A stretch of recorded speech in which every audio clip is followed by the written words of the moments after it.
കൂടൽക്കടവിൽ ആദിവാസി യുവാവിനെ റോഡിലൂടെ വലിച്ചിഴച്ച കേസിൽ 2 രാത്രികൾ പിന്നിടുമ്പോഴും പ്രതികളെ പോലീസിന് പിടികൂടാൻ കഴിഞ്ഞിട്ടില്ല. കണിയാമ്പറ്റ സ്വദേശി അർഷിദും സുഹൃത്തുക്കളും ഈ ജില്ല വിട്ടുപോയതായി വിവരമുണ്ട്. ഗുരുതരമായി പരിക്കേറ്റ മാതൻ മാനന്തവാടി ആശുപത്രിയിൽ ചികിത്സയിലുണ്ട്. രാഹുൽ സുരേഷ് വയനാട്ടിൽ നിന്ന് ഏറ്റവും ലേറ്റസ്റ്റ് വിവരങ്ങളുമായി ചേരുന്നു. Rahul, good morning. രാഹുൽ, ശരിക്കും ഈ പോലീസിൻ്റെ വല പൊട്ടിച്ചവർ ജില്ലയ്ക്ക് പുറത്തു പോയോ?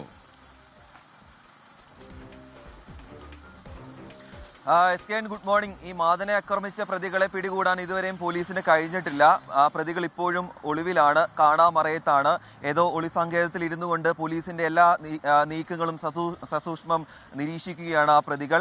4 പ്രതികളാണ് ഈ സംഭവവുമായി ബന്ധപ്പെട്ട് ഇപ്പോൾ ഒളിവിലുള്ളത്. കണിയാമ്പറ്റ സ്വദേശികളായിട്ടുള്ള മുഹമ്മദ് അർഷിദ്, അഭിരാം, പനമരം സ്വദേശികളായ വിഷ്ണു, നബീൽ തുടങ്ങി 4 പ്രതികൾക്ക് വേണ്ടിയുള്ള അന്വേഷണമാണ് നിലവിൽ പോലീസിന്റെ നേതൃത്വത്തിൽ പുരോഗമിക്കുന്നത്.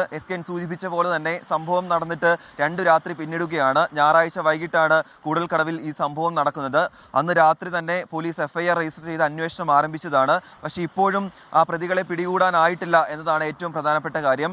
അല്പം മുമ്പ് നമ്മൾ മാനന്തവാടി പോലീസുമായി ബന്ധപ്പെട്ടിരുന്നു. അപ്പോൾ അവർ പറയുന്നത് വയനാട് ജില്ല കേന്ദ്രീകരിച്ച് തന്നെ അന്വേഷണം പുരോഗമിക്കുന്നു, ഈ ജില്ലയ്ക്കുള്ളിൽ തന്നെ പ്രതികളുണ്ട് എന്നാണ് പറയുന്നത്. അതേസമയം തന്നെ ജില്ലയ്ക്ക് പുറത്തേക്കും പോലീസിന്റെ അന്വേഷണം വ്യാപിച്ചിട്ടുണ്ട്. വയനാട്, കോഴിക്കോട്, മലപ്പുറം ജില്ലകളിൽ അന്വേഷണം നടക്കുന്നുണ്ട്.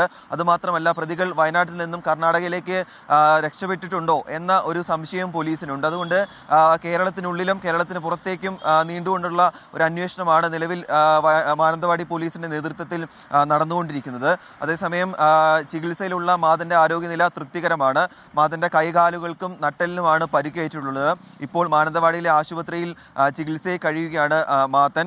അതേസമയം ഈ പ്രതികളെ പിടികൂടാത്തതിൽ ഒരുപക്ഷെ ഇന്ന് വലിയ രീതിയിലുള്ള പ്രതിഷേധത്തിനും വയനാട് സാക്ഷ്യം വഹിക്കാൻ പോവുകയാണ്. ഇന്ന് OR കേളുവിന്റെ ഓഫീസിലേക്ക് കോൺഗ്രസിന്റെ നേതൃത്വത്തിൽ പ്രതിഷേധ മാർച്ചും ഇന്ന് രാവിലെ 11 മണിക്ക് നടക്കാൻ പോവുകയാണ്. ഉടൻ തന്നെ പ്രതികളെ പിടികൂടിയിട്ടില്ലെങ്കിൽ വലിയ പ്രതിഷേധത്തിലായിരിക്കും ഒരുപക്ഷെ വയനാട് ജില്ല സാക്ഷ്യം വഹിക്കാൻ പോവുക.